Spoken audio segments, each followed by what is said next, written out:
The gymnasium echoed with the sharp crack of a slammed locker door. But it was the words that followed that shattered Emily's world. Freak. Dyke.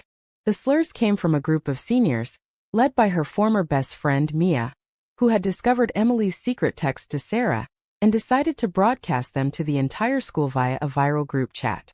In the chaos that ensued, Emily's heart pounded as she fled to the principal's office for help, only to be met with Mr. Hargrove's mocking smirk and a dismissive wave. Girls like you bring this on yourselves, maybe tone it down next time. Emily Thompson had always been the quiet achiever at Willow Creek High in suburban Ohio, a place where football games and church picnics defined the social calendar.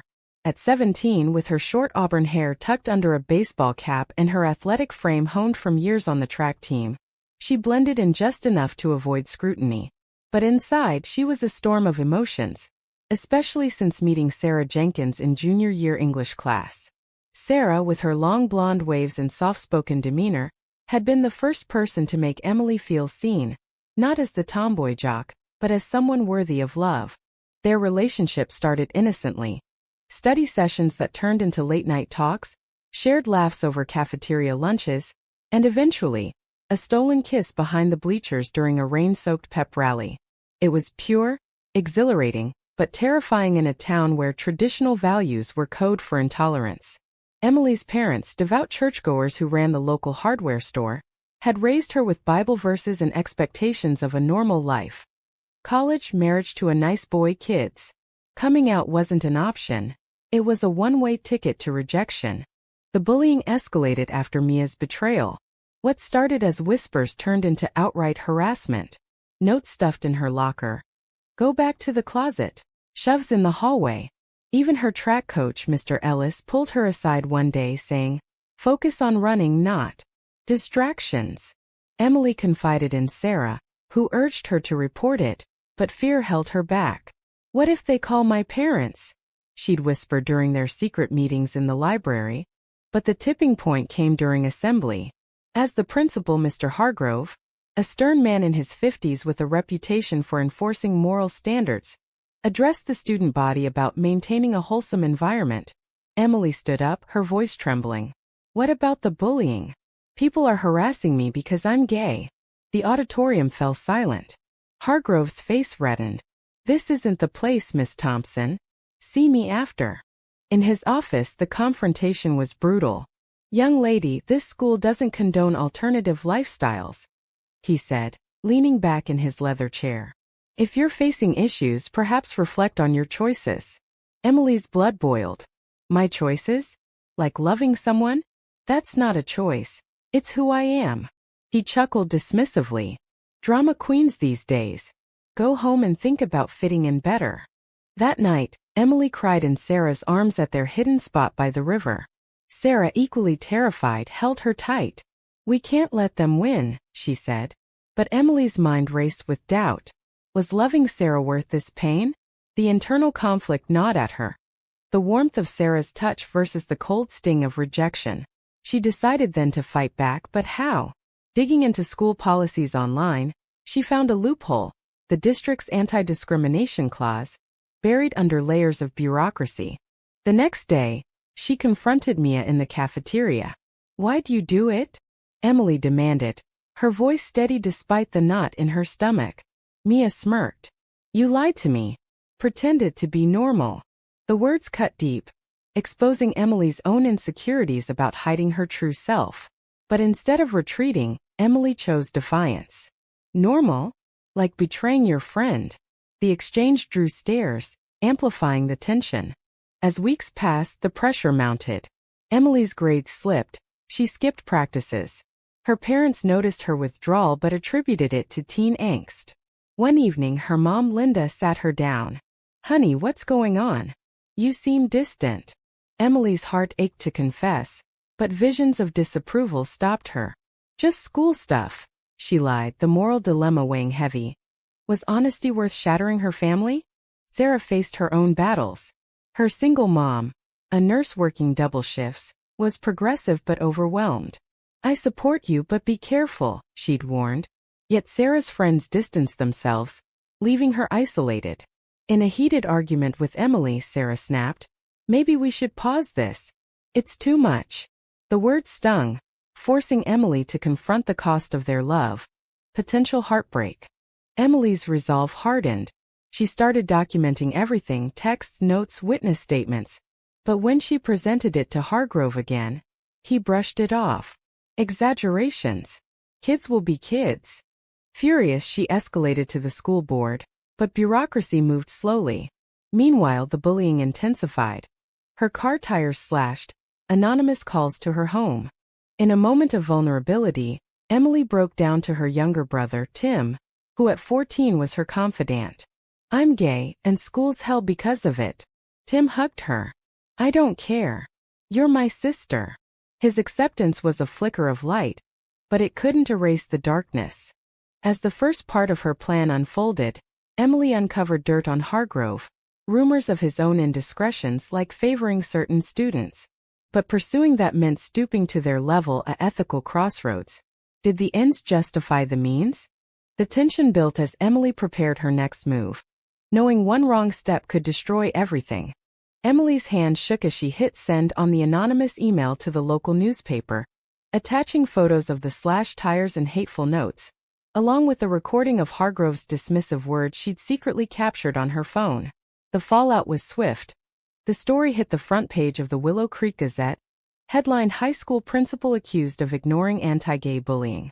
Overnight, Emily's private torment became public spectacle, drawing protesters to the school gates and forcing her parents to confront the truth in the most brutal way, through a reporter's knock on their door. The article exploded like a grenade in their quiet home. Linda Thompson stared at the paper, her face paling. "Emily, is this true? Are you?" The word gay hung unspoken, heavy with judgment. Emily nodded, tears streaming. "Yes, Mom. I love Sarah." Her father, Robert, slammed his fist on the table. "This is nonsense. You've been brainwashed by that liberal school." The argument raged for hours, exposing the family's fractures. Robert's conservative upbringing clashed with Emily's plea for understanding. "Dad, it's not a choice. It's me." He stormed out, leaving Emily reeling from the betrayal of her own blood. Sarah's world crumbled too. Her mom, exhausted from shifts, supported her but worried about repercussions. "Honey, in this town it could affect everything: jobs, friends." Sarah defended their love, but doubt crept in. In a tearful call to Emily, she confessed, "What if we're ruining our lives?" The question mirrored Emily's inner turmoil. Was their relationship a beautiful truth or a destructive force? At school, the backlash intensified. Supporters emerged. A few teachers and students formed an impromptu LGBTQ ally group, but opponents doubled down. Mia rallied a counter-protest, chanting, "Protect our values." Emily faced her in the hall. "You started this fire, Mia. Happy now?" Mia's eyes flashed with regret, but pride won. "You should have stayed hidden." The confrontation escalated when Mia shoved Emily, drawing a crowd. In the scuffle, Emily held back, choosing words over fists. Hiding isn't living. Hargrove called Emily to his office, fury etched on his face. "You leaked that? You'll regret this." He threatened suspension, citing disruptive behavior. Emily stood firm. "It's the truth. You mocked me." The power dynamic shifted. For the first time, she saw fear in his eyes. But the victory was bittersweet. Friends turned away, whispers followed her everywhere. Emily's internal conflict deepened. Documenting the abuse felt empowering, but exposing Hargrove crossed a line into vengeance. Was she becoming the bully? Nights were sleepless, torn between justice and morality. Sarah urged caution. "Don't lose yourself in this." Their stolen moments grew tense, laced with arguments. "You're obsessed," Sarah accused. "What about us?" Emily snapped back. "This is for us, for a world where we don't hide." The school board meeting became ground zero. Emily testified, voice steady. "I was bullied for loving a girl. The principal did nothing." Supporters applauded, detractors booed. Hargrove defended himself. "I enforce rules, not agendas." But evidence mounted. Witnesses corroborated her story. Robert attended, silent but present, a small crack in his armor. Post-meeting, betrayal struck again. Mia, cornered by guilt, confessed to Emily privately. I was jealous. You had something real. But instead of forgiveness, Emily demanded accountability. Help fix this. Mia hesitated, torn between loyalty to her crowd and redemption. Family pressure peaked when Robert issued an ultimatum. End this nonsense or leave. Emily packed a bag, crashing at Sarah's. The decision gutted her, trading family for love. Sarah's mom welcomed her, but the strain showed. You girls are brave, but bravery hurts. As investigations deepened, Emily uncovered Hargrove's hypocrisy. Emails showing he'd ignored similar complaints before, favoring traditional students. Sharing this meant destroying his career. A moral quandary. Did he deserve mercy? Tension escalated at a town hall. Protesters clashed. Emily spoke. Love isn't a threat. Hate is. Cheers and jeers mixed. Sarah stood by her but whispered fears. What if we lose everything? Emily's awakening began. The fight wasn't just against others but her own doubts. In a quiet moment, she journaled her thoughts, weighing the costs. Lost friends, fractured family. Against the freedom of authenticity. The climax loomed as the board deliberated. Emily prepared for the worst, knowing her choices defined her. But a surprise ally emerged. Tim, her brother, who rallied online support. My sister's a hero, he posted, going viral. Yet doubt lingered. Had she gone too far? The internal battle raged, setting the stage for greater confrontations. The school board's decision hit like a thunderclap. Hargrove was placed on administrative leave pending a full investigation, but in a twist of bitter irony, Emily was suspended for 3 days for instigating unrest through her anonymous tip. The ruling ignited a firestorm on social media, with justice for Emily trending locally, yet it left her isolated, questioning if her pursuit of truth had backfired into self-sabotage. As she sat in her temporary refuge at Sarah's house, the weight of her choices crushed her. Had exposing the hypocrisy been worth the personal exile? Returning home after suspension felt like walking into a war zone. Robert's silence was deafening. Linda's eyes brimmed with unshed tears. We love you, but this. It's tearing us apart, Linda said. Emily pleaded. Mom, accept me as I am. The conversation devolved into shouts, revealing deep-seated fears. Robert's worry about community backlash affecting their store, Linda's guilt over not noticing sooner. Emily's heart broke. Her fight for acceptance started at home, where rejection hurt most. Sarah's support wavered under the strain.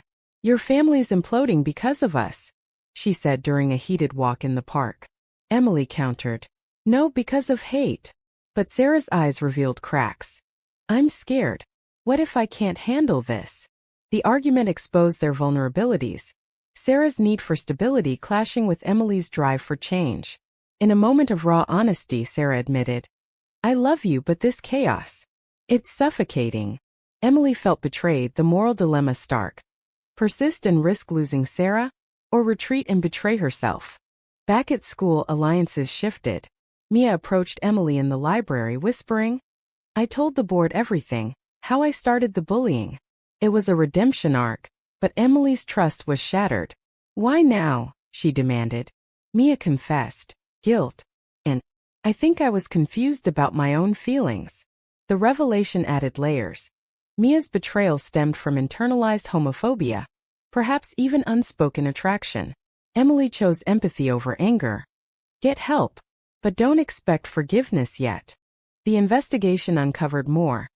Hargrove's past included covering up a similar incident years ago, leading to a student's suicide. Emily grappled with the ethics of using this. Destroying him could prevent future harm, but at what cost to her soul? She confided in Tim. Am I a monster for wanting him gone? Tim replied. No, a fighter. Societal pressure amplified. Church members picketed the Thompsons store, chanting family values first. Business plummeted. Robert blamed Emily. In an explosive dinner, he yelled, You're ruining us. Emily retorted, Your silence ruined me first. The standoff forced a choice. Robert stormed out again, but Linda stayed, hugging Emily. I don't understand, but I'll try. It was a tentative bridge, but progress. Sarah's internal conflict peaked during a secret date. We need space, she said, tears flowing. Emily's world tilted. You're abandoning me? Sarah shook her head. No, protecting us. This fight's consuming you. The breakup, temporary or not, devastated Emily, highlighting the ultimate sacrifice. Love versus justice. Undeterred, Emily rallied allies. The LGBTQ group grew, organizing a walkout. Hundreds joined, chanting for change. Media swarmed. Emily's story went national. But fame brought trolls, death threats, doxing. The psychological toll mounted, nightmares of rejection, doubts about her worth. In a pivotal meeting with the superintendent, Emily presented evidence. Hargrove's actions violated policy and ethics. The super nodded but warned, this could end careers, including yours if it backfires. Emily's resolve, better to fight than hide. Betrayal struck from an unexpected quarter. A teacher, once supportive, leaked Emily's journal entries to Hargrove's defenders, twisting her words. The smear campaign labeled her troublemaker. Crushed, Emily confronted the teacher. Why? The response. I have a family to protect. It underscored societal hypocrisy, personal gain over morality. Family reconciliation flickered when Robert returned, apologetic. I read the articles. I'm scared but proud. The admission was raw, born from loss. They talked late into the night, bridging gaps with tears and truths. Sarah reappeared, remorseful. I was wrong. We're in this together. Their reunion was tentative, shadowed by damage. Emily wondered, could trust rebuild? As high noon approached, the final board hearing, Emily prepared her testimony, knowing it could seal fates. The tension was palpable, choices irreversible. The boardroom door swung open to a packed house, where Hargrove's final defense unraveled in a shocking confession. I may have been harsh, but these kids need guidance away from sinful paths, he blurted, exposing his bias and sealing his fate, but not before accusing Emily of fabrication, prompting a libel threat that hung over her like a guillotine. In the ensuing uproar, Emily's testimony turned the tide, but the victory came at a steep price. Anonymous vandals targeted her family's store with graffiti, forcing a closure that tested the fragile mending of their bonds. As she stood amidst the chaos, Emily realized the backlash wasn't just external. It had invaded her soul, leaving her to question if justice was worth the wreckage. The hearing's aftermath was a whirlwind. Hargrove resigned under pressure, his career in tatters. Cheers from allies contrasted with boos from traditionalists. Emily was hailed a hero online, but offline isolation deepened. Friends who'd supported her distanced themselves from the controversy. It's too hot, one said. The betrayal stung, reinforcing her cynicism. People champion causes until inconvenient. Family dynamics shifted painfully. With the store vandalized, Robert faced financial ruin. This is on you, he muttered once, regressing. But Linda mediated. No on hate. Therapy sessions began, family counseling where raw emotions surfaced. Emily shared her pain. I hid because I feared this. Robert admitted. I was wrong. Teach me. The process was grueling, filled with arguments and breakthroughs, highlighting the cost of change. Time, tears, vulnerability. Sarah's return brought joy but complications. I bailed when you needed me, she confessed. Emily forgave, but scars remained. Their relationship evolved. More honest but guarded. In intimate moments, doubts surfaced. What if society never changes? Sarah replied. Then we change it. But the mending required sacrifices. Sarah quit cheerleading to avoid harassment, a loss she mourned. Mia's redemption arc deepened. She publicly apologized at a school assembly. I was the bully. Emily showed me better. The act divided the crowd, but Mia's choice cost her popularity. Emily met her privately. Thanks, but why? Mia revealed therapy. I'm figuring out I'm bi. The confession fostered unlikely alliance, but Emily wrestled with trust. Forgive fully, or guard her heart. Societal ripples extended. The district implemented LGBTQ training. A win, but pushback from parents led to lawsuits. Emily testified again, facing cross-examination. Aren't you promoting an agenda? She retorted. No, equality. The stress triggered anxiety attacks, Heart racing, breath short. Therapy helped, but the psychological damage was real. Trust issues, hypervigilance. A moral crossroads emerged when Emily discovered Hargrove's family suffering. His wife left, kids bullied. Guilt gnawed. Had she destroyed innocence? She anonymously sent resources, a quiet atonement, but it didn't erase the dilemma. Justice versus compassion. Tim became her anchor, organizing youth groups. "You're inspiring," he said. But Emily confided fears. "What if I broke more than I fixed?" His wisdom. "You awakened us." Reunions with Sarah grew passionate yet fraught. An argument exploded. "You fight everyone but talk to me," Sarah yelled. Emily realized her obsession had neglected their love. The makeup was tearful. "I'll balance it." But the damage lingered, forcing growth. As normalcy trickled back, a new threat. College applications tainted by controversy. Scouts withdrew offers. Emily's dreams deferred. "Is this the price?" she asked Sarah. "Yes, but worth it." Community healing began at a town forum. Emily spoke. "Hate divides. Love unites." Detractors heckled, but supporters outnumbered. Robert attended, clapping a full circle. Yet, personal tolls mounted. Emily journaled. "I've won battles but lost peace." The awakening was profound. Change demands sacrifice, but at what limit? The story crescendoed toward resolution, with Emily facing one final choice. Pursue national advocacy, risking more exposure, or retreat for healing. The decision loomed, encapsulating her journey's essence. In a stunning reversal during the district's appeal hearing, Hargrove's leaked emails revealed not just bias but embezzlement from school funds, leading to his arrest and Emily's full vindication.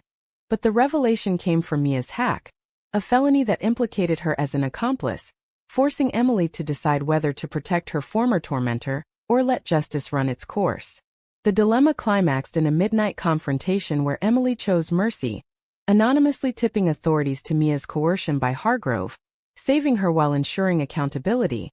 Yet this act of grace backfired when media spun it as favoritism, reigniting backlash that shattered Emily's budding peace. As she watched her world fracture anew, she pondered the ultimate irony. In fighting monsters, had she become one? Post-arrest, the town buzzed with scandal. Hargrove's fall was swift. Prison time loomed. Emily's name cleared, but scars endured. Scholarships poured in from LGBTQ organizations. Colleges courted her. Yet success tasted hollow amid personal ruins. Family bonds strengthened through adversity. Robert, humbled by loss, volunteered at Pride events. "I was blind," he admitted. Linda begged for support groups. Dinners became open dialogues. "Tell me about Sarah," Emily shared, tears mixing with laughter. But the journey exposed fractures. Robert's lingering discomfort, Linda's overcompensation. Emily's role shifted. From rebel to bridge builder. An exhausting evolution. Sarah and Emily's love deepened, tempered by trials. They attended couples counseling, unpacking betrayals. "I ran once, never again," Sarah vowed. Emily confessed vulnerabilities. "I pushed you away." Intimacy rebuilt slowly, walks hand in hand, defying stares. But societal whispers persisted. "Those girls." They chose visibility, attending proms together, a defiant statement. Mia's fate twisted. Probation instead of jail. Thanks to Emily's intervention. Gratitude bloomed into friendship. "You saved me," Mia said. Emily replied. "We save each other." The alliance symbolized redemption, but Emily questioned motives. True change or convenience? Psychological healing was ongoing. Emily's therapy sessions delved deep. "I sacrificed my youth for this." The therapist nodded. "And gained wisdom." Nightmares faded, replaced by purpose. She started a blog, sharing stories, inspiring others. But fame's double edge. Adoration and hate mail. Community transformation was gradual. Willow Creek High adopted inclusive policies. The ally group thrived. Emily mentored younger students. Your truth matters. Yet backlash lingered, boycotts, threats. One night, a brick through their window. Leave town. Fear resurfaced, testing resolve. In a pivotal moment, Emily confronted her mirror. Who am I now? The girl staring back was stronger, wiser, but weary. She chose advocacy, speaking at conferences. Change hurts, but silence kills. Sarah proposed a future. College together, away from here. Emily agreed, but doubt snagged. Could they escape shadows? The story closed on graduation day. Emily walked the stage amid mixed applause. In her speech, "We fought for love, paid dearly. But we'd do it again." Offstage, family embraced. Sarah kissed her publicly, a bold finale. Yet loose ends remained. Hargrove's trial loomed.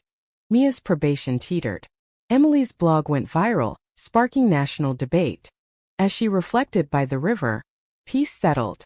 Sacrifices, friends lost, innocence shattered, yielded growth, authenticity, allies, love. But one question lingered, sparking endless debate. Was exposing Hargrove's sins, even at the cost of innocent lives upended, truly the right choice, or did it perpetuate a cycle of vengeance disguised as justice?